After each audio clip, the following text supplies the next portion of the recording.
하나님 아버지, 우리 영혼을 사랑하셔서 오늘도 불러주시고 주님 앞에 예배할 수 있도록 도우심을 감사합니다.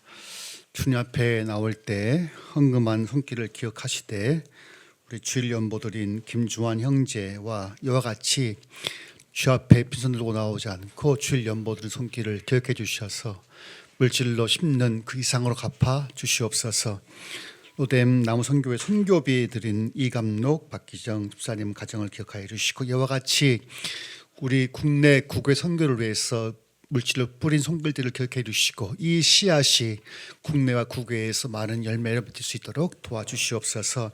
또 청량년 선교 후원금 드린 이감록 박기정 집사님 가정을 기억해 주시고 이와 같이 우리 선교로에서 물질로 뿌린 쌓사오니 뿌린 대로 갚아주시고 그들의 삶이 주 예수 안에서 늘 평안히 있도록 도와주옵소서. 11조원금 드린 장보성 가정 기억해 주시기와 같이 수입을 건개했사오니 주님 앞에 드린 이 11조가 주나라와 교회를 위해서 귀하게 쓰임받도록 도와주옵소서.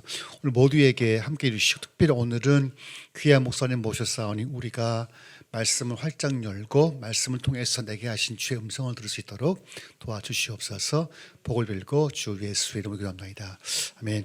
오늘은 광고한 대로 제가 참 좋아하는 목사님이기도 하시고 지금 거의 4년째 5년째 교제하고 있는데요. 이분은 이제 저희 교단이 아니고 대한예수교 장로의 합동 측이에요.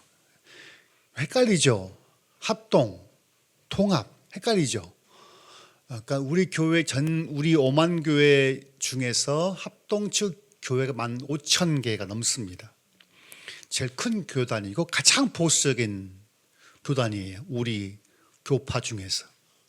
그리고 이분은 젊을 때 대학생 사역을 많이 하셨고요. 오른교회 아십니까? 오른교회, 대수동교회 아십니까?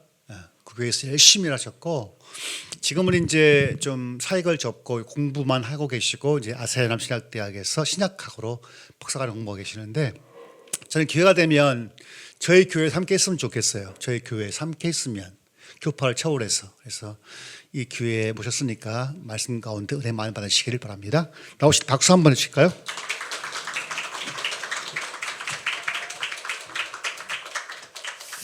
감사합니다. 자, 한번 기도하겠습니다. 사랑하는 주님, 참 감사합니다. 오늘도 우리에게 귀한 생명의 한 날을 허락해 주시고 또 하나님을 예배할 수 있도록 축복하여 주시고 성도 간에 교제할 수 있도록 은혜 주시니 참으로 감사합니다. 하나님께서 저희에게 주신 그 아무도 끊을 수 없는 하나님의 사랑, 우리가 이 시간에 다시 한번 기억하고 또 누리고 서로 격려하는 복된 시간 될 수 있도록 은혜 베풀어 주시옵소서.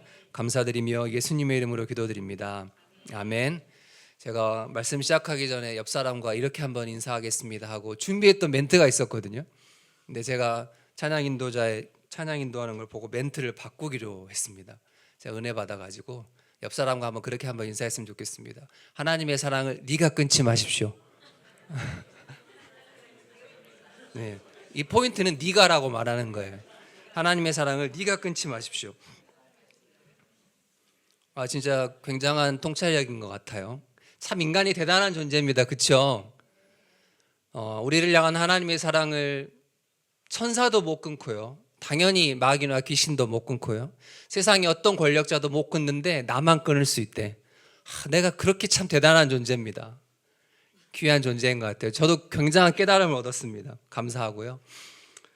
저는 오늘 그 설교 주보를 보셨는가요? 네, 오늘 제가 나누고 싶은 말씀은 영적 전쟁에 관한 겁니다. 여러분 지난 주간에 혹시 영적 전쟁을 하셨습니까? 하셨어요? 하셨다. 여러분 중에 하신 분도 있고 안 하신 분도 있으시겠지만 저는 했습니다. 제가 지난주에 어떤 영적 전쟁을 했는지 잠깐 나누고 말씀을 시작하도록 하겠습니다. 제가 지난주에 핸드폰을 떨어뜨려 가지고요. 이게 박살이 났어요. 이게 이 핸드폰인데 이게 원래 이쪽 모서리가 좀 깨져 있었거든요. 액정이. 근데 이제 그냥 쓰고 있었는데 하필 또 이렇게 떨어진 거예요. 딱 바닥에. 그래가지고 이제 액정이 완전히 박살이 났어요. 지금 제가 이렇게 스카치 테이프로 붙여놨는데 이 가루가 자꾸 떨어져가지고 제가 아이폰을 쓰는데요. 이게 아이폰 7 플러스입니다. 아이폰이 지금 몇 가지 나왔나요? 17까지 나왔죠. 아이폰이 1년에 하나씩만 나와도, 그러니까 제가 최소한 10년 이상은 쓴 게 확실해요. 네. 10년 더 쓴 것 같아요. 제 생각으로는. 배터리를 계속 갈아가면서 지금 쓰고 있는데, 근데 이게 이제 박살이 났으니까, 여러분 제가 핸드폰을 얼마나 바꾸고 싶겠습니까? 네, 성격도 굉장히 급한 편이거든요. 보기와 다르게, 혹은 보기처럼 굉장히 다혈질입니다, 제가. 그래서 문제가 생기면 바로바로 처리를 해야 돼요. 저는 고등학교 학생 때부터 벼락치기라는 공부를 해본 적이 없습니다. 항상 미리 준비합니다. 바로 공부해야 돼요. 그래야 직성이 풀리거든요. 마음도 편안하고. 근데 이게 10년이 넘게 쓴 구형 아이폰이 이렇게 박살이 났기 때문에 제가 핸드폰을 얼마나 바꾸고 싶겠습니까? 그죠? 여러분 다 이해하시죠? 어떤 마음인지? 근데 제가 기도를 하다 보니까 영적인 세계가 열리는 거예요. 안 보이던 것이 보이는 거죠. 뭔가 하면 내가 적어도 이번 주간에는 핸드폰을 바꾸면 안 되겠다. 확신이 들더라고요. 왜 핸드폰을 이번 주간에, 그러니까 지금 기준으로 하면은 지난 주간이겠죠. 지난 월요일 날 이게 부딪혀서 깨졌는데, 이번 주에는 바꾸면 안 되겠다는 확신이 드는 거죠. 왜냐하면 핸드폰 바꾸면 저뿐만이 아니라 여러분도 그러시겠지만 거의 한 1, 2주, 어떤 사람들은 한 달 이상 완전히 핸드폰에 빠져 살지 않습니까? 그렇지 않아요? 저만 그런가요? 저같이 특히 이제 핸드폰 교체 주기가 긴 사람들은 이거 한번 바꾸면 너무 힘들어요, 정말. 차 한 번 바꾸는 것처럼 힘들어. 너무너무 새로 익혀야 될 것도 많고 앱들도 다 깔아야 되고 이것도 해봐야 되고 저것도 해봐야 되고 일단 너무 그 자체가 즐거우니까 거의 뭐 일주일 이상 완전히 핸드폰과 내가 무라일체 경지에 빠지게 됩니다. 근데 지난 주간이 제가 절대 그러면 안 되는 주간이었던 거예요. 지난 주간에 제가 지금 대학원에서 박사과정을 하고 있는데, 원래 박사과정은 시험 같은 거 안 보는데 제가 굉장히 어려운 과목을 하나 듣고 있거든요. 고대 로마의 그 비문들, 비석이 새겨진 헬라어 비문들을 판독하고 해석하는 이제 그런 어려운 수업을 하나 듣고 있는데, 요거 시험을 봅니다. 헬라어 비문들 사진을 보여주시면 그걸 이렇게 써내고 해석해내는 굉장히 어려운 시험을 봐야 돼요. 또 더 중요한 건 뭐냐면, 제가 오늘 이 시간에 여기서 이 공동체에서 말씀을 전해야 한다는 겁니다. 그러니까 평소보다 영적으로 제가 더 훨씬 집중해야 되는 시간이에요. 그러니까 절대로 2주간에는 핸드폰을 바꾸면 안 되는 거예요. 제 자연적인 기질로는, 마음의 욕구로는 너무 바꾸고 싶은데, 당장 뭐 핸드폰 성지 테크노마트 이런 데 가가지고, 요즘 또 단통법이 폐지돼가지고 너무 지금 조건이 좋을 때거든요, 여러분. 당장 바꾸고 싶은데 그 욕망과 싸우는 거예요. 그 성급한, 조급한 내 마음과 싸우는 겁니다. 여러분, 이게 제가 지난 주간 했던 영적인 전쟁입니다. 이겼어요. 안 바꿨잖아요, 제가. 이번 주에 당장 갑니다, 제가. 여러분, 영적 전쟁이라고 하면 어떤 거 떠오르십니까? 제일 먼저 그냥 떠오르는 거. 영적 전쟁 그런 거 아니야? 어떤 거요? 귀신? 뭐라고요? 물질. 너무 빨리 정답적으로 가고 계시는군요. 귀신도 좋고요. 제가 제일 거리가 먼 것부터 한번 예를 들어볼게요. 여러분 중에는 없을 수 있지만 특별히 한국교회 아직도 지금 많이 있으니까 그런 오해들이. 어떤 분들은 중세시대에 있었던 십자군 전쟁 같은 거, 이런 거 떠오르는 분들이 있어요. 그게 영적인 전쟁 아니야? 오늘로 치면 중동의 이스라엘이 팔레스타인 난민들 싹 다 몰아내고 대단했던, 찬란했던 다윗 왕국의 영토와 그 영광을 회복하는 것, 이걸 영적 전쟁이라고 생각하는 분들이 있는 것 같아요. 특별히 한국교회 보수교인들 중에 이런 생각을 가지신 분들이 덜어 있습니다.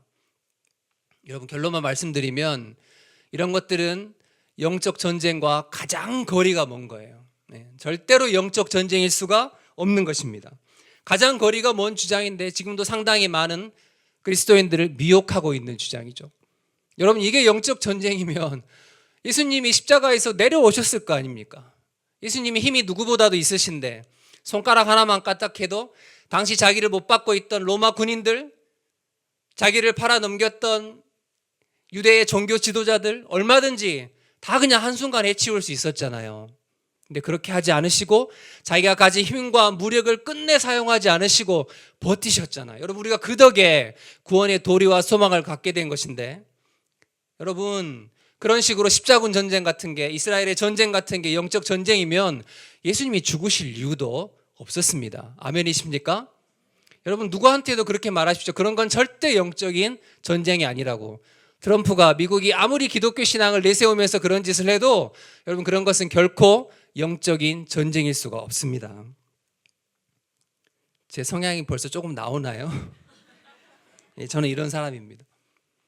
그러면 두 번째, 아까 누가 귀신 이야기를 하신 것 같은데, 귀신 들린 사람한테서 귀신 내쫓아주는 거, 이걸 영어로는 엑소시즘이라고 하죠. 이 엑소시즘은 영적 전쟁이 긴가요, 아닌가요? 이건 깁니다. 확실한 영적 전쟁이에요. 이것도 근거는 성경을 보면 알 수 있고 예수님을 보면 알 수 있습니다. 예수님이 이 사역을 열심히 하셨잖아요. 예수님이 이 지상 공생애 동안 하셨던 종류의 사역이 여러 가지가 있는데, 가르치기도 하셨고 치유도 하셨고, 그중에 복음서를 보면 굉장히 상당한 비중을 차지하고 있었던 게 바로 귀신을 쫓아내어 주시는 거였어요. 축기 사역이었어요. 그럼 이것은 영적인 사역이 맞고, 맞을 뿐만이 아니라 상당히 중요한 영적 전쟁의 한 국면입니다. 근데 중요한 게 뭔가 하면, 예수님은 본인은 열심히 하셨지만 우리한테는 이런 거 열심히 하라고 말씀하신 적이 없다는 거예요. 아니, 제자들은 열심히 했잖아요. 맞아요.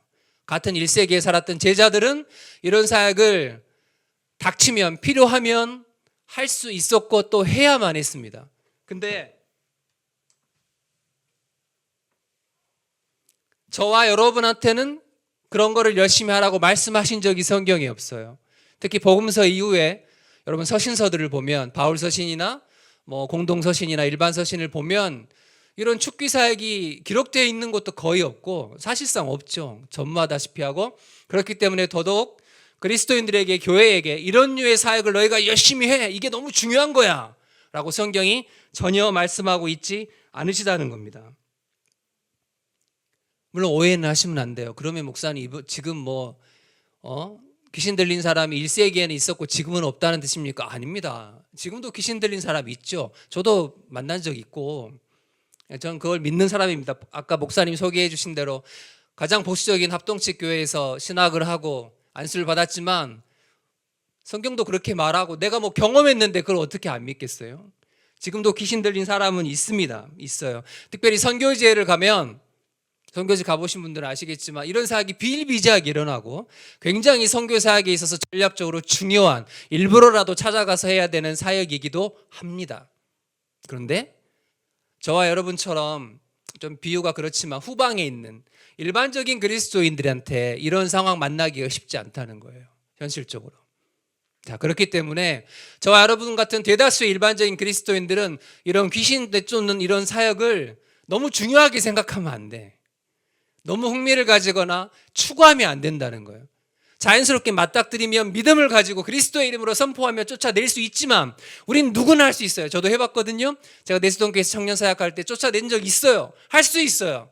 내가 대단한 사역자여서가 아니라 추구하지 않아도 할 수 있어요. 자연스럽게. 그러나 추구해서는 안 됩니다. 그것이 마치 신앙생활의 본질인 것처럼, 그것이 마치 신앙생활의 가장 중요한 측면인 것처럼 그렇게 쫓아다녀서는 안 된다는 것입니다. 자, 그러면 이제 본론으로 들어가는데, 모든 그리스도인들이 어쩌면 평생을 통해서, 어쩌면 매일 제가 지난주에 했듯이 하게 되는 영적 전쟁은 무엇일까요? 제가 오늘 두 가지 말씀을 드리려고 합니다. 가장 중요한 것은 바로 윤리적인 전쟁입니다. 뭐라고요? 윤리적 전쟁이에요. 도덕적 전쟁이라고도 말할 수 있겠죠. 사도 요한이 이렇게 말씀합니다. 요한일서 3장 8절. 여러분 보니까 다 성경책이 없으시군요. 같이 읽을 수는 없겠네요. 그죠? 지금 막 바로바로 띄워주지 않으니까. 그러니까 제가 읽겠습니다. 요한일서 3장 8절. 잘 들어보십시오. 여러분 잘 아시는 말씀입니다. 죄를 짓는 자는 마귀에게 속하나니 마귀는 처음부터 범죄함이라. 하나님의 아들은 예수님이죠. 하나님의 아들이 나타나신 것은 마귀의 일을 멸하려 하심이라. 익숙하신 말씀이죠. 하나님의 아들 예수님이 이 땅에 오신 이유는 무엇 때문이라고요? 마귀의 일을 디스트로이, 파괴하기 위해서, 멸하기 위함이었습니다. 그럼 마귀의 일은 무엇입니까? 그 앞부분을 보면 알 수 있겠죠. 죄를 짓는 자는 마귀에게 속한다 그랬어요. 마귀는 사람들로 하여금 죄에서 자기 소유물로 삼으려고 이 땅에 온 거거든요. 여러분, 그러니까 사람으로 하여금 죄 짓게 만드는 일이 뭐 마귀가 이것저것 하는 거 뭐 공사 다방 하시겠지만 제일 본질적인 거는 사람으로 하여금 죄 짓게 만드는 게 마귀의 일이에요. 마귀는 뭐 밥을 먹는지 참이슬을 먹는지 모르겠지만 먹고 하루 종일 하는 일이 어떻게 하면 사람들로 하여금 죄 짓게 만들 수 있을까? 그거 궁리한다는 겁니다. 그걸 궁리하고 작전을 짜고, 그걸 성경은 계계라고 하잖아요. 간계, 간사한 작전, 계책, 그런 걸 짜고 온갖 노력을 다하는 거예요. 유혹하고 거짓말하고 실제로 미끼를 던지고 이간질하고, 그것이 마귀의 일이라는 것입니다. 본질은 무엇입니까? 사람이 하나님의 뜻과 반대로 살도록. 제가 지난 주간에 공부와 이 설교 사역을 위해서 영적으로 집중하는 것이 하나님의 뜻인데 그것과 반대되는 삶을 살도록, 그게 마귀의 일이에요. 어떻게든 하나님과 멀어지도록, 뭐 때문인지 몰라, 돈 때문인지 건강 때문인지 연애 문제 때문인지 모르겠지만 어떤 일 때문이든지 하나님과 멀어지도록 만드는 것, 어떻게든 하나님께 불순종하고 하나님께서 싫어하시는 죄를 짓게 만드는 것, 여러분, 그것이 바로 마귀의 일이라는 것입니다. 베드로전서 5장 8절에서 베드로 사도는 또 뭐라고 말했습니까? 마귀 공부할 때 정말 유명한 말씀이죠. 너희 대적 마귀가 우는 뭐같이? 사자같이. 왜 호랑이가 아니고 사자예요? 갑자기 돌발 퀴즈. 왜 호랑이가 아니고 사자입니까? 호랑이랑 사자랑 싸우면 대부분 호랑이가 이기는데. 중동엔 호랑이가 없거든요. 한국에서 만약에 성경이셨으면 우는 호랑이 같이 그랬을 거예요. 그러면 한국 사람들 금방 알죠. 호랑이 얼마나 무섭습니까? 우는 사자같이 두루 어떻게 하며? 다니며, 두루 싸돌아다니며 삼킬 자를 찾는다 그랬거든요. 그 삼킨다는 게 먹어치운다는 건데 죄짓게 만들어서 자기 사람으로 만든다는 뜻입니다. 여러분, 오늘 이 에베소서의 영적 전쟁 단락은 뭐 과히 영적 전쟁이란 주제에 관한 교과서와도 같은 성경 전체를 통틀어서 가장 중요한 말씀인데, 이 단락은 우리가 해야 될 영적 전쟁이 무엇인지 그 전쟁의 실체를 잘 가르쳐주고 있어요. 바로 첫 번째가 윤리적인 전쟁입니다. 윤리적 전쟁은 소극적으로 말하면 죄 안 짓는 것이죠. 근데 우린 그걸로 부족해요. 적극적으로 말해야 돼요. 무엇입니까? 하나님이 기뻐하시는 삶의 모양을 빚어가는 것, 삶의 모양대로 삶을 살아내는 것, 그것이 바로 윤리적인 전쟁이에요. 전통적인 신학은 거룩한 삶이라고 그렇게 많이 표현했는데 저는 개인적으로 의의 삶이다 이렇게 표현하길 좋아하거든요. 윤리적 전쟁은 적극적으로는 하나님이 기뻐하시는 의의 삶을 형성해가고 그 삶을 만들어가는 것, 바로 그것이라고 말할 수가 있습니다. 14절을 이제 보십시오. 이제 14절도 볼 수가 없나요? 여러분, 오늘 본문 정도는 좀 펴놓고 한번 보시기 바랍니다. 핸드폰에 성경 하나쯤은 다 있으시죠? 아유, 나와요? 네, 알겠습니다. 14절을 보시면 이제 영적 전쟁에 있어서 제일 먼저 나오는 게 있어요. 그게 뭐와 뭐의 싸움입니까? 뭐와 뭐의 싸움이에요? 진리와 의의 싸움이에요. 진리로 너희 허리띠를 띠고 의의 흉배를 붙이고 이렇게 돼 있잖아요. 제일 먼저 이게 나옵니다. 진리와 의의 싸움. 이 진리가 의고 의가 무엇인지에 대해서는 두 가지 견해가 있는데, 첫 번째 견해는 이게 전통적인 견해입니다. 이거를 기독론적으로 해석하는 거예요. 무슨 말인가 하면 이거를 예수님과 연결지어서 해석하는 겁니다. 진리는 요한복음이 말하는 것처럼 진리신 그리스도, 의는 그 진리신 그리스도를 통해 인간에게 주어지는 의, 하나님 앞에 설 수 있게 만들어주는 의, 인간에게 전가되는 의라고 해석을 하는 거죠. 이게 전통적인 해석입니다. 여러분, 이 말은 틀립니까? 맞습니까? 너희가 진리신 그리스도로 띠를 띠고 그리스도께서 너희에게 주시는 의로 너희의 가슴을 보호하고, 여러분, 이 말이 성경적으로 맞는 말이에요? 틀린 말이에요? 대답하기 좀 자신 있게, 어려운 질문 아니잖아요. 여러분이 느끼는 대로 말씀하시면 돼요. 이 말이 틀려요? 제 뉘앙스가 벌써 틀려요라고 말할 수 없는 질문 톤이잖아요. 맞는 말이죠. 신약성경 전체적으로 너무나 옳은 지당한 진리입니다. 근데 제가 보기에 적어도 이건 이 에베소서의 영적 전쟁 단락이 하고 싶은 말씀은 아니에요. 무슨 말씀인지 아시겠어요? 성경 전체적으로 틀린 말은 아니나 에베소서가 하고 싶은 말은 아니다. 여러분, 에베소서는 이 6장에서, 에베소서가 몇 장까지 있다? 6장까지 있다. 마지막 장이에요. 앞에 5장이 더 있어요. 이 6장에서 영적 전쟁 이야기를 처음 하고 있지만 이게 여기서 갑자기 튀어나온 것은 아닙니다. 바울이 1장에서 5장까지, 특별히 4장에서 6장까지, 4장에서 5장, 이 윤리적인 부분인데 1장에서 3장까지는 좀 신학적인 부분이고 4장에서 6장까지가 좀 윤리적인 부분인데, 특별히 4장, 5장에서 했던 이야기들을 최종적으로 한 번 더 정리하면서 강조하면서 하는 이야기입니다. 바울이 앞서서 무슨 이야기들을 했던가요? 제가 지금 에베소서 앞부분을 다 지금 훑을 수는 없고 중요한 것만 몇 가지 제가 읽어볼게요. 4장 2절에서 3절을 보면 바울이 이렇게 말합니다. 너희는 모든 겸손과 온유로 하고 오래 참음으로 사랑 가운데서 서로 용납해라. 익숙한 말씀이죠. 4장 15절에서는 또 이렇게 말합니다. 너희는 오직 사랑 안에서 무엇을 내라? 참된 것을 내라. 참된 것만 하면 안 돼. 사랑 안에서 그걸 해야 된다는 거예요. 4장 32절에서는 또 뭐라고 말합니까? 너희는 서로 친절하게 하고 불쌍히 여기고 서로 용서해라. 옆 사람 한번 보십시오. 얼마나 불쌍해 보여요. 불쌍히 여겨야 된다니까요. 남편과 아내는 특별히.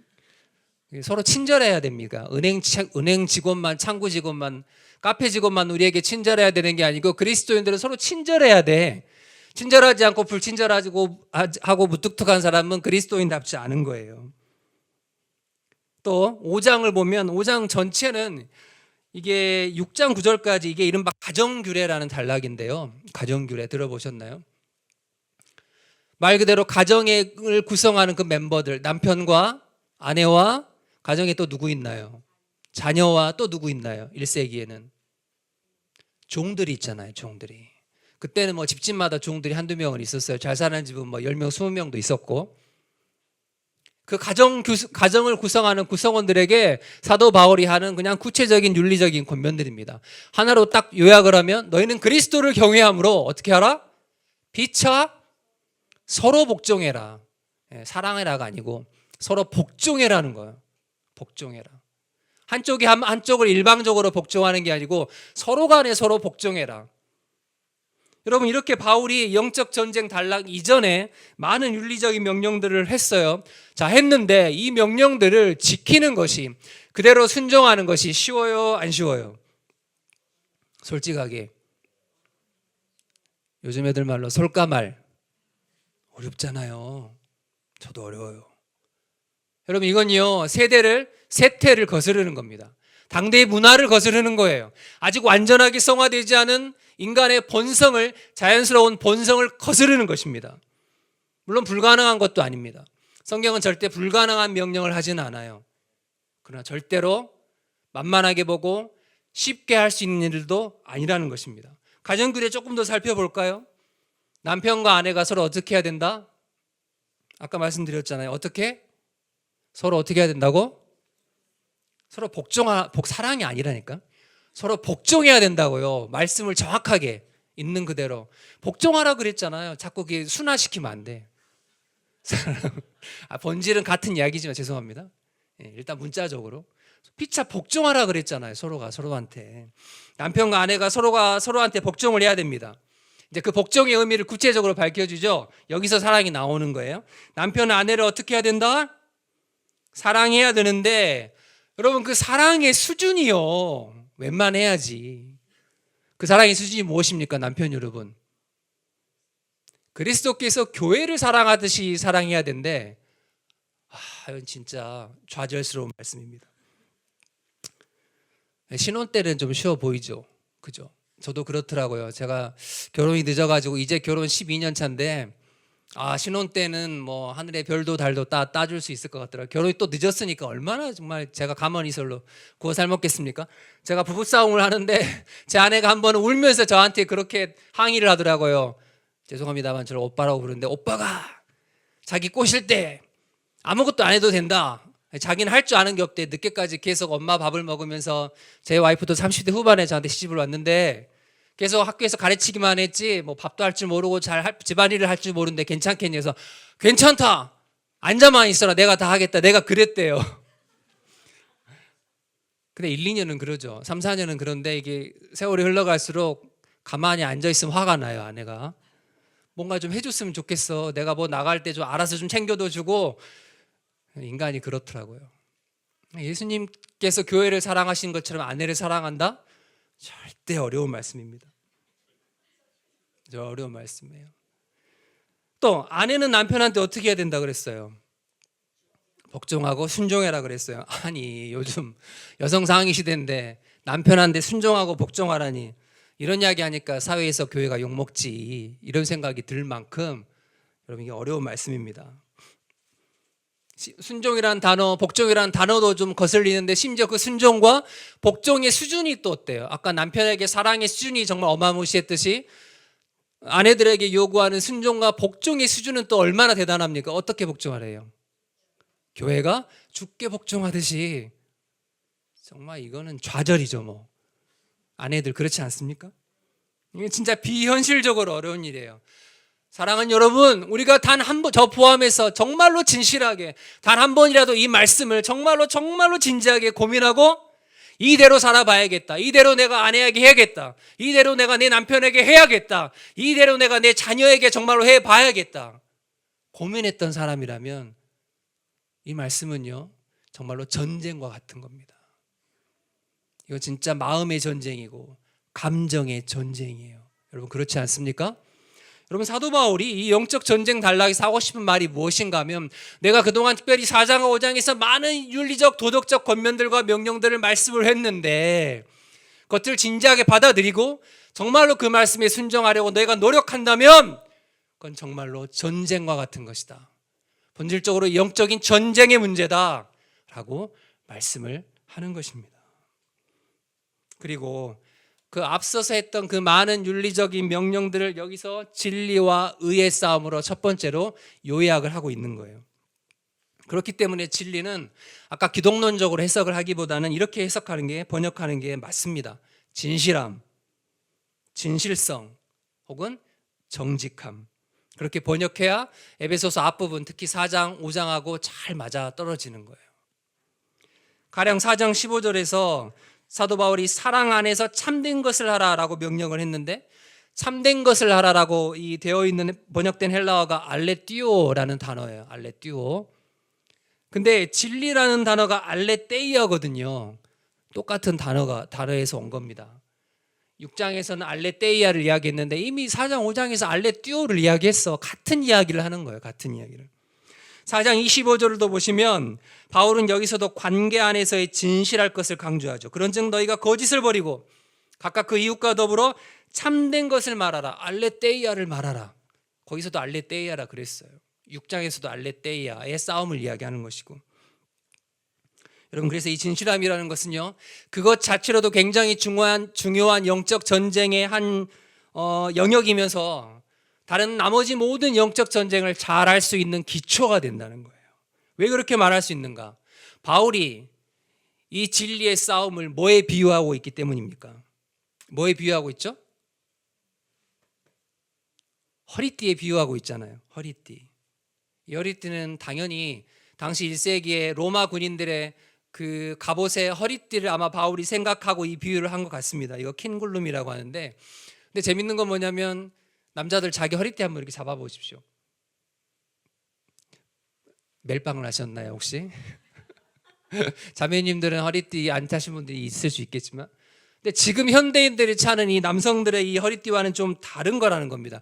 여러분 멀리 갈 것도 없이 그 당시 시대를 다루는 영화 같은 데 보면 로마 군인들이 어떤 옷을 입고 있던가요?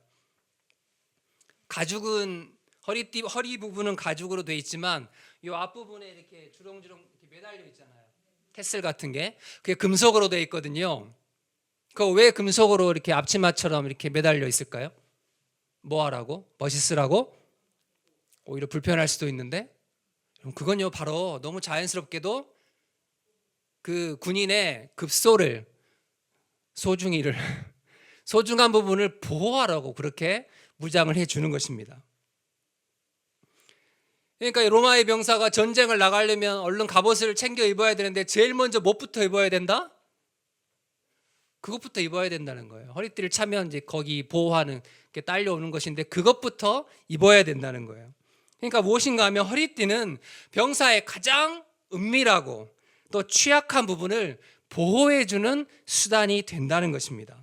병사가 해야 될 무장이 여러 가지가 참 많지만 가장 먼저 이 무장부터 해야 된다는 거예요. 여러분, 이것이 바울이 이 비유를 통해서 저와 여러분에게 하고 싶은 말씀이 무엇입니까? 사람이 진실하지 않으면, 정직하지 않으면 어떤 영적 전쟁에서도 승리할 수 없다라는 거예요. 사람이 거짓된 삶을 살면 그냥 마귀 밥이 되는 겁니다. 장기적으로 그렇게 되게 돼 있어요. 특별히 그리스도인들이 진실하지 않으면, 그리스도인이 아닌 사람들도 그렇지만 그리스도인들이 진실하지 않고 자꾸 거짓말하고 자꾸 위선적이고 자꾸 거짓된 말과 행동을 반복하게 되면 그리스도인들은 정말 더 안 믿는 사람보다 더 빨리 쉽게 영적으로 취약해지는 거예요. 영적 전쟁을 시작도 못 해보고 지게 되는 겁니다. 언제 그렇다고요? 진실하지 않으면. 그럼 옆 사람과 한번 그렇게 다짐해 봅시다. 진실한 삶을 사십시오. 정직한 삶을 사십시오. 그래서 영적 전쟁의 첫 단추를 잘 꿰시길 축복합니다. 아멘. 이렇게 중요한 거예요. 진실한 거, 정직한 거, 위선적인 삶을 살지 않는 거. 두 번째, 그러면 의는 무엇일까요? 아까 진리가 미덕으로서의 진리라고 제가 설명을 드렸기 때문에 여기서의 의도 미덕으로서의 의로 보는 것이 좋습니다. 바울이 5장 5절에서 이렇게 말합니다. 그리스도인들은 빛의 자녀들이고 빛의 열매는 모든 착함과 의로움과 진실함이다 라고 말했기 때문이에요. 그러니까 그리스도인이 입어야 할 하나님의 전신갑주의 두 번째 무장은 정의로 우리의 가슴을 보호하는 겁니다. 정의로 우리의 마음을 보호하는 거예요. 여러분, 정의는 무엇입니까? 네이버에 국어사전 딱 쳐보면 정의는 바르고 공정한 도리 이렇게 써 있어요. 바르고 공정한 도리. 여러분, 정의는 약한 자를 보호하는 것이죠. 정의는 모든 사람들한테 기회와 자원을 공평하게 제공하는 거예요. 여러분, 그래서 강한 사람이 약한 사람을 일방적으로 괴롭히면 그게 뭡니까? 정의의 반대말 불의죠. 불의. 여러 사람이 한 사람을 괴롭힌다. 그 정의로운 거예요? 불의한 거예요? 불의한 거죠. 다 아는 겁니다.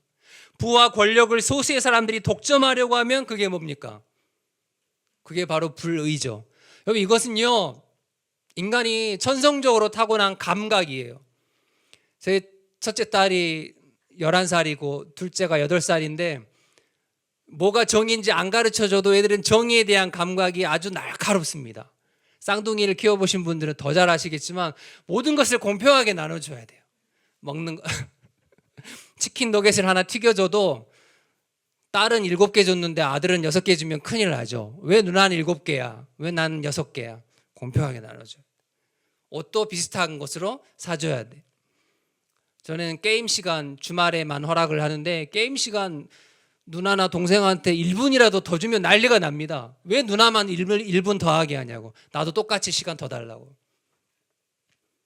인간이 가지고 있는 자연스러운 감각이죠. 여러분, 그런 의미에서 종합해보면 상대적으로, 절대적으로가 아니고 민주주의가 정이고 독재는 불이에요. 여러분, 아멘 하십니까? 예, 민주주의에 허점이 많아요. 맞아요. 보완될 점이 많아요. 절대선이 아니에요. 절대적으로 정의도 아니에요. 문제 많아요. 그러나 독재와 비교하면 독재보다는 민주주의가 정의예요. 바로 이런 이유 때문에. 여러분, 캄보디아를 보세요. 캄보디아의 그 범죄단지 웬치라고 한다며요. 그 범죄단지는 불의의 집합체잖아요. 그렇죠? 모든 불의가 그 안에 다 있잖아요. 그거 보면 너무 분노가 치밀어 오르잖아요. 근데 그 범죄단지가 그렇게 거대하게 자라날 수 있도록 만들어준 게 또 뭐였어요? 뉴스를 통해 다 봤지만 캄보디아의 독재 정권이었잖아요. 독재 정권이라는 불의가 또 하나의 범죄단지라는 불의를 형성하게 만들고 자라게 만들어줬던 것입니다. 여러분, 이 정의도 진실함과 비슷한데 정의도 이 자체로 중요한 영적 전쟁의 한 요소이면서 전장이면서 또 다른 전쟁을 잘할 수 있게 우리의 마음을 지켜주는 중요한 보호 수단입니다. 그래서 그리스도인이 정의를 추구하지 않으면 완벽하게 정의롭게 살아야 된다는 뜻이 아니에요. 그렇게 살 수도 없어요, 우리는. 대신 정의는 추구는 해야 돼. 정의를 사랑은 해야 돼. 우리가 정의에 무관심하면, 자꾸 불의를 방조하면, 불의와 타협하게 되면 우리가 어떻게 된다? 우리는 마음을 잃어버리게 되는 겁니다. 마음을 잃어버리게 돼. 어떤 마음입니까? 어떤 마음을 잃어버려요? 하나님께서 애초에 우리를 창조하셨을 때 우리 안에 넣어주셨던 바로 그 마음을 잃어버리게 되는 거예요.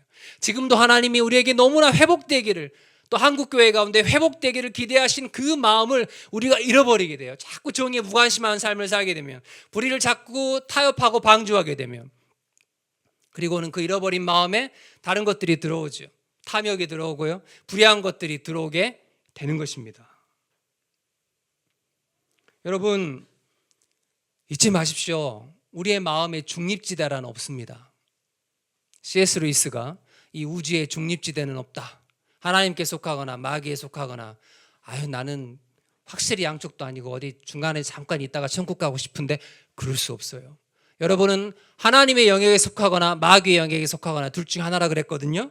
비슷한 맥락입니다. 저와 여러분의 마음에 중립지대가 없어요. 우리의 마음은 정의를 추구하는 마음이거나 우리의 마음은 불의를 추구하는 마음입니다. 목사님 너무 과격한데, 내가 정의를 추구하진 않지만 그렇다고 불의를 추구하진 않는데, 그렇게 생각하시는데, 그럼 제가 조금 양보할게요. 우리의 마음은 정의를 추구하거나 아니면 불의를 방조하거나 둘 중에 하나입니다. 우리가 불의를 방조하면, 불의를 묵인하면, 정의에 무관심하고 이게 계속 진행되다 보면 점점 우리의 마음은 하나님이 거하시기에 굉장히 척박한 상태가 됩니다. 그래서 어느 순간에 내 마음의 집에 하나님이 떠나시고 귀신이 들어와서 살 수 있는 지경에까지도 우리가 이를 수 있게 되는 거예요. 그게 복음서의 여러 가지 귀신 비유들이 말씀하는 말씀의 요점입니다. 여러분, 가룟 유다 마음에 마귀가 들어갔는데, 가룟 유다 마음에 마귀가 왜 들어갔을까요? 유다는 싫은데 문을 꽉 걸어 잠그고 있는데 마귀가 막 강제로 문을 빗장을 부수고 들어갔을까요? 마음을 강탈했나요? 여러분, 절대로 그 귀신 들리는 걸 그런 식으로 생각하시면 안 됩니다. 그렇게 생각하면 뭔가 무섭잖아요. 내가 길 가다가도 갑자기 막 귀신 들릴 것 같고, 뭐 하나 잘못하면 막 귀신이 내 마음속에 들어올 것 같고, 절대로 그럴 수 없어요. 그거는 법칙이기 때문에 그래요. 제가 핸드폰을 위로 던지면 깨진 거니까 한번 던져봤어요. 새 거면 안 던지겠지만, 위로 던지면 이게 어떻게 됩니까? 아래로 떨어지잖아요. 이게 옆으로 갑니까? 그럴 수 없잖아요. 그죠? 이게 물리세계의 법칙인 것처럼 귀신은, 마귀는 절대 우리의 마음을 갑자기 강탈할 수가 없습니다. 그렇게 될 수가 없어요. 하나님께서 우주를, 우리의 마음을 그렇게 창조하지 않으셨기 때문에. 그럼 가룟 유다의 마음에 왜 마귀가 들어갈 수 있었는가? 유다가 언제부턴가 불의한 삶을 살았기 때문입니다. 유다가 그 12제자 공동체에서 맡은 일이 무엇이었습니까? 직임이? 돈깨를 맡았다고 그랬잖아요. 그러니까 우리로 치면 회계, 총무 역할을 했어. 그러니까 이 사람들이 그 예수를 따라다니는 사람들, 예수를 사랑하고 믿는 분들로부터 헌금을 받잖아요. 지금처럼 헌금을 맡으면 가룟 유다가 이거를 챙기고 회계하고 비용 쓰고 남은 건 저축하고 뭐 이런 사역을 했는데, 언제부턴가 유다가 욕심이 생겨서 이 공금을 횡령하기 시작했던 거예요. 사도 요한이 계속 증거합니다. 유다는 도둑이라. 이게 한 번이 되고 두 번이 되고 세 번이 되고 도대체 몇 번이나 했는지 모르겠지만, 이게 계속 반복이 되다 보니까 어느새 마귀가 유다의 마음에 한 귀퉁에 자리를 잡을 수가 있게 된 겁니다.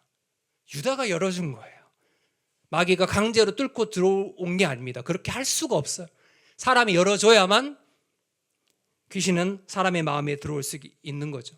그러다가 어느 순간에 이제 극단적으로 자기 스승을, 3년간이나 동고동락했던 자기 스승을 팔아 넘기는 지경에까지 마귀가 이르게 된 것입니다. 그때는 이미 너무 늦었어요.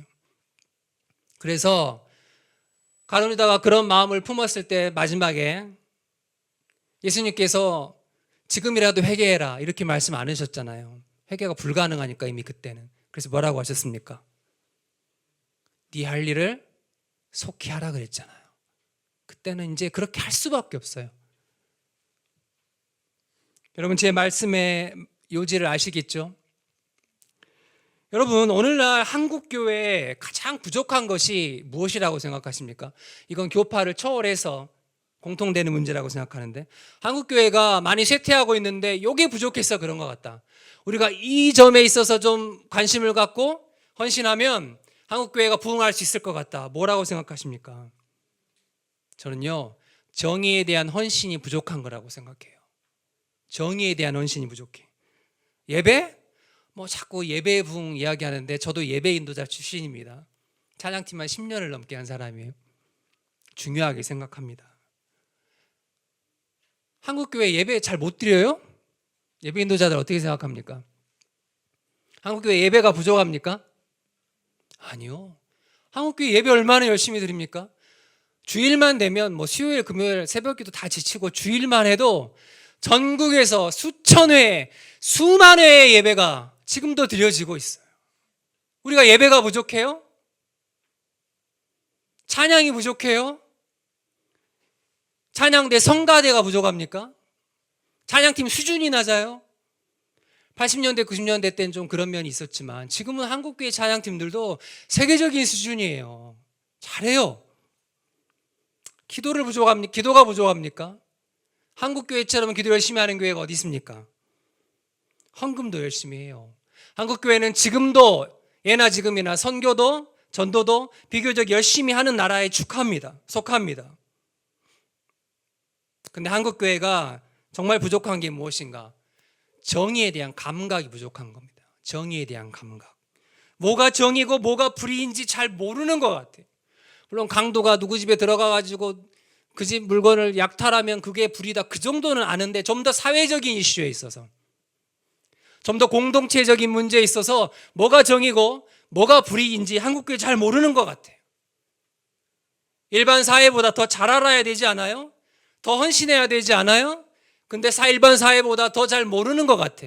심지어 일반 상식에도 못 미치는 것 같은 언행을 한국교회와 한국교회 지도자들이 마구 해대는 게 오늘 한국교회의 쇠퇴의 큰 원인이라고 저는 생각합니다.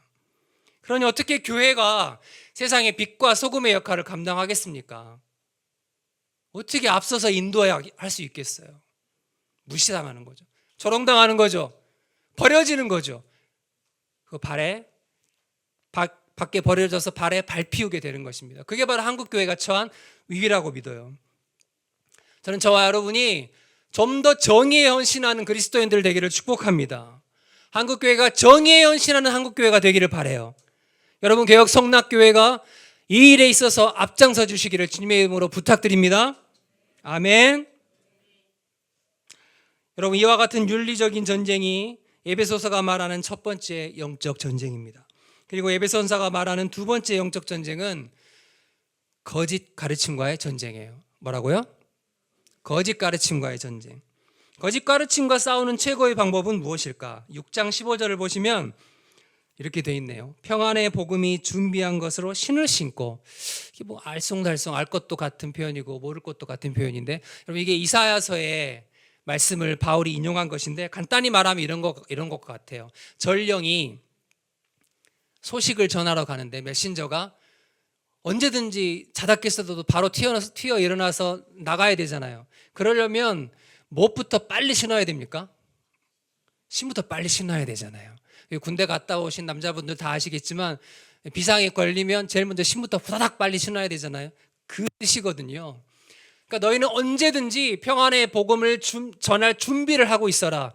열심히 전해라. 바로 그 뜻입니다. 사랑하는 여러분, 우리가 평안의 복음을 전하는 것이 영적 전쟁의 중요한 방법과 수단이 된다는 것을 알고 계십니까? 모르셨나요? 알고 계신 줄로 믿습니다. 그럼요. 저와 여러분이 열심히 복음을 전하면 그만큼 이 땅에 하나님의 나라가, 하나님의 영토가 확장이 되죠. 땅의 크기는 정해져 있기 때문에 하나님의 영토가 확장이 되면 마귀의 영토는 어떻게 된다? 줄어들잖아요. 거룩한 영적인 전쟁이죠. 거룩한 영적 땅 따먹기가 됩니다. 더불어서 우리가 복음을 열심히 전하면 복음을 전하는 저와 여러분한테 좋아요. 어떻게 좋냐? 저와 여러분이 영적으로 굉장히 강건해지는 거예요. 이거는 복음을 전해본 사람만이 알 수 있는 것입니다. 여러분 잊지 마십시오. 복음 전하는 일에 열심인 사람은 영적으로 어떻게 된다? 강건해진다. 강건해진다. 아이 목사님 영적으로 강해야 복음을 전하죠. 그 말도 뭐 전혀 틀린 말은 아닌데 제 경험상 영적으로 강해야 복음 전하는 게 아니고 복음 전하고 말씀 전하면 영적으로 강해집니다. 영적으로 힘이 있는 교회가 복음을 열심히 전하는 게 아니고 복음을 열심히 전하고 말씀을 추구하면 그 교회가 영적으로 힘이 생기는 거예요. 여러분 전도자는 말씀을 추구하는 사람은 마귀한테 절대 지지 않아요. 전도하는 교회는 시험에 들지 않아요. 전도하는 교회는 선교하는 교회는 다투지 않습니다. 분열하지 않아요. 그럴 새가 없기 때문이죠. 복음을 전하는 일에 열심내는 저와 여러분 되기를 축복합니다. 아멘. 저만 해도 그래요. 설교할 기회가 있으면 내가 영적으로 되게 힘이 없을 때가 있어서 내가 어떻게 말씀을 전하지? 어떻게 강의를 하지? 근데 말씀 준비하다 보면 막 강건해지는 내 자신을 발견해.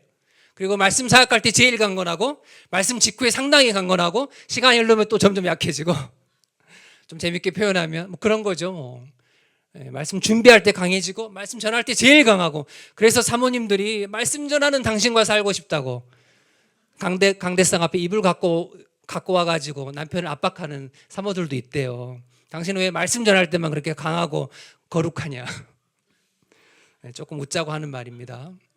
그만큼 복음을 전하고 그게 사역리가 됐든 이렇게 설교 하나님의 말씀을 풀어 설명하는 것이 됐든 말씀을 전하면 강건해지는 것입니다.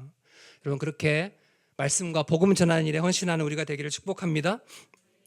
자, 그러면 이 윤리적인 전쟁과 거짓 가르침과의 전쟁, 제가 두 가지 중요한 영적 전쟁의 영역을 말씀드렸는데 이거 구체적으로 하는 방법 나누고 말씀을 맺을게요. 이 두 가지 영적 전쟁 구체적으로 어떻게 해야 돼요? 한마디로 말하면 무엇을 입으면 된다? 하나님의 전신 갑주를 입으면 된다. 머리에서 발끝까지 갑옷으로 무장하면 된다. 근데 중요한 건 뭐냐면 그 갑옷이 누구 것이다? 하나님 것이다. 하나님 것이다. 이건 왕이 입던 갑옷이에요. 왕이 입던 갑옷.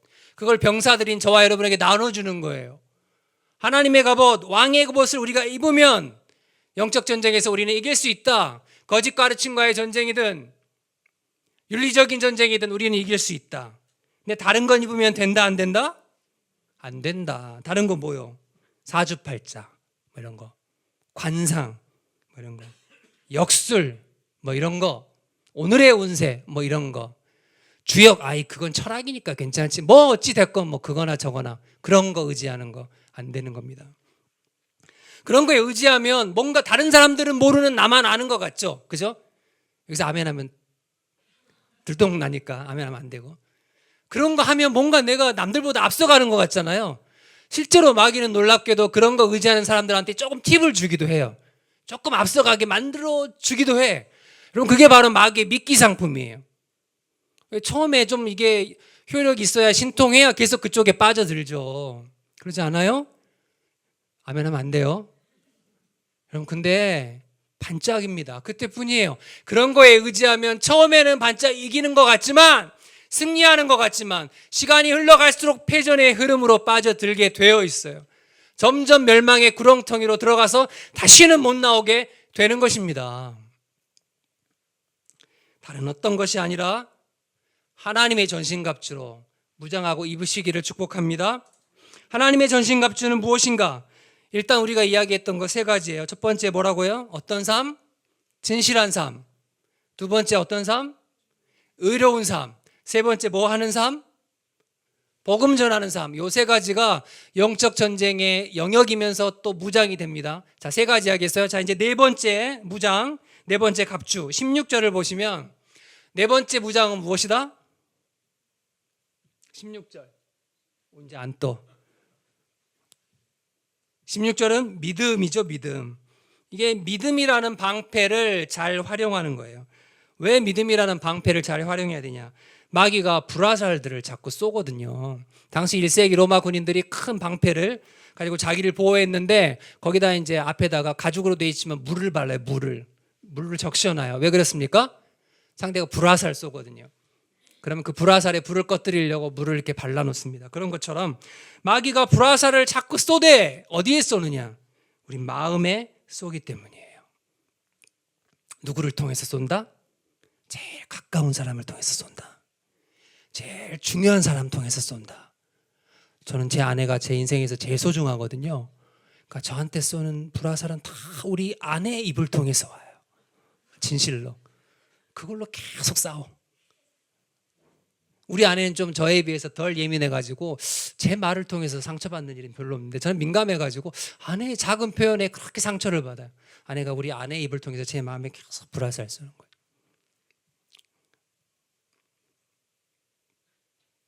남편을 통해서 아내의 마음에 쏘기도 합니다. 흔치는 않지만 목사 입을 통해서 성도한테 쏘기도 해요. 별말 안 했는데 그렇게 목사님 말이 섭섭하고 속상하고 그럴 때 없어요? 마귀가 목사 입을 통해서 당신 마음에 불화살을 쏜 거예요. 뭐 반대는 없습니까? 뭐 도찐 개찐이지. 성도가 무심코 그냥 목사한테 한 말을 통해 목사가 상처받고 영적으로 굉장히 슬럼프에 빠지고 다운되기도 해요. 정말 만인을 통해서 만인에게 마귀가 이 불화살을 마음에 쏘거든요. 요즘은 또 SNS가 발달해가지고 그 댓글 하나에 페이스북과 인스타그램에 그 댓글 하나에 우리가 상처받고 막 그러잖아요. 그럼 마귀가 우리 마음에 불화살을 쏘면 우리 마음이 어떻게 됩니까? 불화살이니까 우리 마음이 불타겠죠. 분노로 불타고 적개심으로 불타고 미움으로 섭섭함으로 시기와 질투로 막 불타오르잖아요. 의심으로 심지어 죄책감으로 불타오르잖아요. 여러분 잊지 마십시오. 마귀의 공격은 주로 우리의 마음을 타겟으로 하는데 여러 가지 부정적인 생각들, 여러 가지 부정적인 감정들 그런 것들로 우리의 마음의 집을 불태우는 겁니다. 그냥 내버려두면 안 돼요. 내버려두면 다 탑니다. 그럼 마귀의 완벽한 승리가 되는 거예요. 그럼 어떻게 해야 된다고요? 믿음의 방패를 활용해라. 왜 우리의 마음이 그런 것들로 부정적인 생각들과 감정들로 막 불타오를 때 그 불을 일시에 꺼뜨릴 수 있는 최고의 수단이 뭐냐면 믿음을 갖는 거예요. 믿음을. 이게 참 쉬운데 쉽지 않아. 쉽지 않은데 또 쉬워. 되기만 하면 이것처럼 쉬운 게 없어요. 근데 바른 믿음을 가져야 돼요. 아무 믿음이나 가지면 안 되고 바른 믿음. 먼저는 하나님에 대한 바른 믿음과 지식. 하나님은 선한 분이시다. 아멘. 하나님은 자비로우신 분이시다. 아멘. 하나님은 나를 사랑하신다. 천사와 권세와 세상 권세자도 이 사랑을 끊지 못하고 물론 나는 끊을 수 있지만 나 외에는 누구도 이 사랑을 나에 대한 하나님의 사랑을 끊어낼 수 없다. 그럼 나는 왜 이 고생과 시련과 고난을 당하느냐? 하나님께서 가장 좋은 최선의 타이밍에 나를 도와주시려고 기다리고 계신다. 끝까지 안 도와주시면 끝까지 설상 안 도와주신다고 해도 지금 내가 겪어내는 이 모든 고생과 고난과 시련이 하나님의 큰 그림 안에서 궁극적으로 나와 내 가정에 특별히 내 영혼에 유익이 되고 선이 된다. 여러분 바로 이 바른 믿음을 가지면 그 모든 마음의 불들을 일시에 꺼뜨릴 수가 있는 것입니다. 이 믿음의 방패를 가지시기를 주의 이름으로 축복합니다. 다섯 번째 갑주는 구원의 투구예요. 구원에 대해서 바로 이해하고 하나님이 주신 구원의 선물을 누리는 거죠. 여러분 우리가 구원이라는 문제에 대해서 흔들림이 없으면 다른 문제에 좀 흔들려도 돼요. 돈 문제, 건강 문제, 관계 문제 언젠가 다 회복이 됩니다. 근데 반대로 다른 문제가 다 형통해도 구원 문제가 흔들려버리면 모든 문제가 다 흔들리는 거예요. 그렇죠 여러분? 구원론이 그래서 그만큼 중요한 것입니다. 여러분 오직 예수 그리스도를 믿는 믿음으로만 받는 구원 아멘이십니까? 물론 그 믿음은 행함으로 입증이 되어야 하지만 어쨌든 예수님을 믿는 믿음으로만 받는 그 구원, 그 구원의 도리로 여러분의 생각을 여러분의 머리를 보호하십시오. 그래서 구원의 투구라고 하는 거예요. 다른 이상한 잡소리들이 들려도 무시하시고 성경이 그렇게 말하고 있잖아. 예수 그리스도를 믿는 믿음으로만 나는 구원을 받는다고. 여러분 그 구원의 도리로 여러분의 생각을 보호하시고 또 실제로 그 구원이 주는 평안함을 마음에 누리시고 여러분의 삶을 지켜내시기를 주의 이름으로 축복합니다. 여섯 번째 마지막 무장은 얼마 안 남았어요. 그런 뜻이죠. 마지막 무장이란 뜻은. 마지막 무장은 무엇입니까? 성령의 검, 성령의 칼, 하나님의 말씀을 갖는 것이라고 표현합니다. 갖는 것. 일단은 말씀을 좀 잘 알아야겠죠. 어디에 어떤 말씀이 있는지, 이거 뭐 마태복음이 로마서 뒤인지 뭐 계시록 앞인지 출애굽기 뒤인지 막 이런 거 헷갈리고 이러면 도대체 영적 전쟁을 어떻게 하겠어요?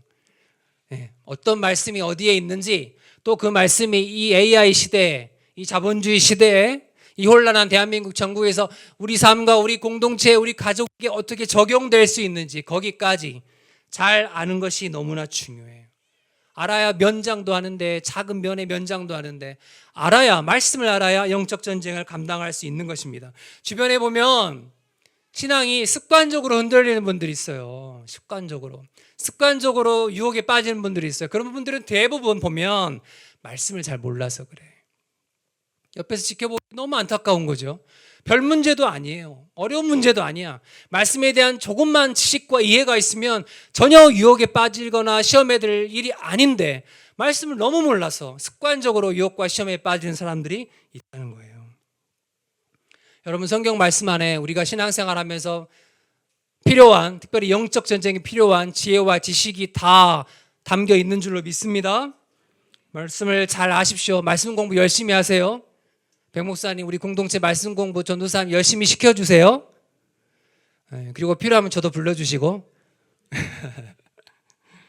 말씀을 잘 아시고, 그리고 순종하십시오. 말씀을 갖는다는 말의 의미는, 말씀을 가져야 영적 전쟁이 되니까, 갖는다는 말의 의미는 머리로만 깨닫는 걸 뜻하는 게 아닙니다. 여러분, 그런 건 마귀도 그렇게 했잖아요. 어쩌면 그 박사과정 하는 저보다도 마귀가 지식적으로는 더 많이 할걸요. 구석구석 알겠죠. 성도들을 시험에 들게 해야 되니까 얼마나 잘 알겠습니까? 중요한 거는 거기에서 머무르는 게 아니고, 아주 작은 것이라도 삶에 적용되는 것을 내가 깨달았다면 그 말씀에 순종하고 실제로 해보려고 노력하는 것입니다.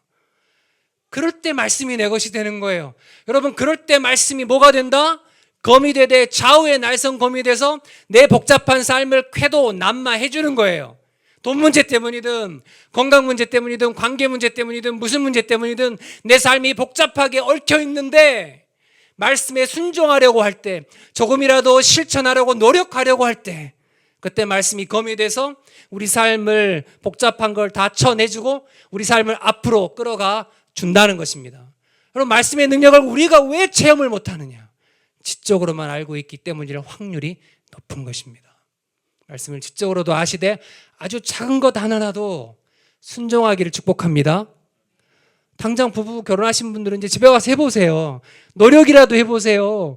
예수님이 교회를 사랑하듯이 사랑하려고 그런 눈빛으로라도 아내를 한번 쳐다봐 주십시오. 그럼 능력이 일어난다니까. 아내가 그 눈빛을 느껴. 이 인간이 뭘 잘못 먹었나, 눈빛이 달라졌네. 아내도 마음의 중심으로라도 내가 주님께 순종하듯이 내 남편에게 순종해버리라. 아니, 평강공주가 바보한테도 순종을 했는데 내 남편이 바보예요? 바보일 때 온달보다는 낫잖아요. 내 남편한테 왜 순종을 못해?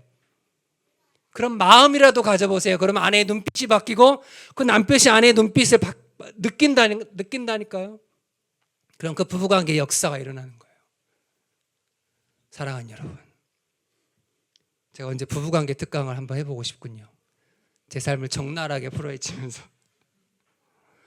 여러분, 이상의 6가지 갑주가 우리가 영적 전쟁을 할 때 갖춰야 하는 무장인데, 마지막으로 잊지 말아야 될 것이 있습니다. 그것은 무엇인가 하면 이 전쟁이 혈과 육에 대한 것이 아니라는 사실을 계속 기억하는 겁니다. 끊임없이 매일 기억하는 거예요. 우리가 이 사실을 끊임없이 기억하지 않으면 우리는 끊임없이 헛발질하게 돼 있어요. 영적 전쟁을 궁극적으로 누구랑 해야 된다? 마귀하고 해야 돼요. 영적 전쟁은 궁극적으로 우주의 마귀와 하나님과의 전쟁이거든요. 사람은 마귀가 쓰는 도구고 통로죠. 그 사람이 아무리 악하고 아무리 악랄해도 궁극적으로 그 사람 마귀 아닙니다. 절대 마귀 아니에요. 마귀가 쓰는 도구일 뿐이죠. 그러므로 사람하고 싸우지 마십시오. 남편하고 싸우지 말고, 아내하고 싸우지 말고, 목사님하고는 더더욱 싸우지 말고, 성도들끼리도 싸우지 말고 그 너머에 있는 마귀와 싸우시기를 축복합니다. 말씀을 맺겠습니다. 여러분 잊지 마십시오. 영적 전쟁의 초점은 우주의 마귀와 하나님께 두는 거예요. 마귀와 하나님의 전쟁입니다. 그리고 그 마귀를 능히 제어하시고 그 전쟁에서 궁극적으로 이미 승리하신 하나님께 우리의 관심과 우리 마음의 초점을 두는 것이 영적 전쟁의 관건입니다.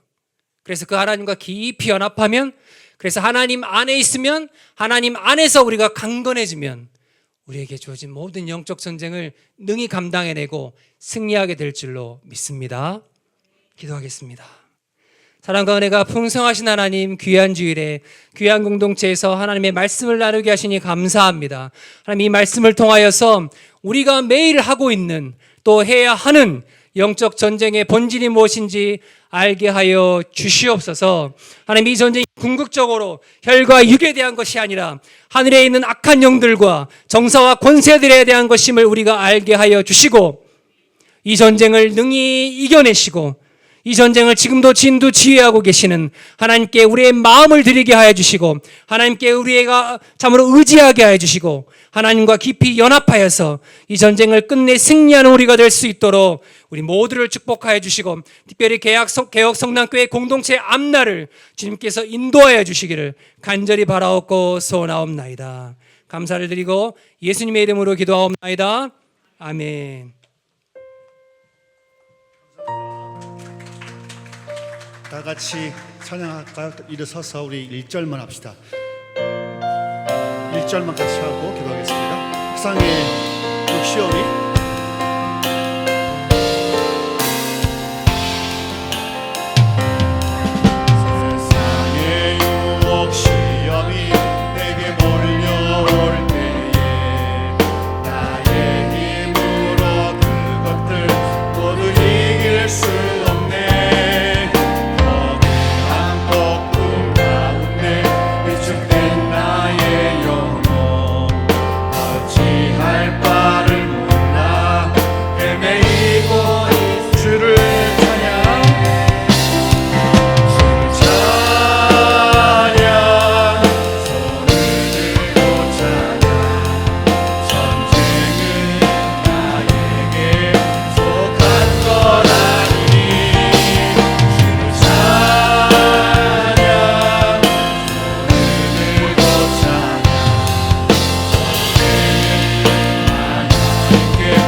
우리 주 예수 그리스도의 크신 은혜와 성부 아버지의 크신 사랑과 성령의 인도하심이 우리의 삶에서 윤리적 삶을 통해 영적 전쟁을 승리하는 모든 이들에게 영원토록 함께 있을지어다. 아멘.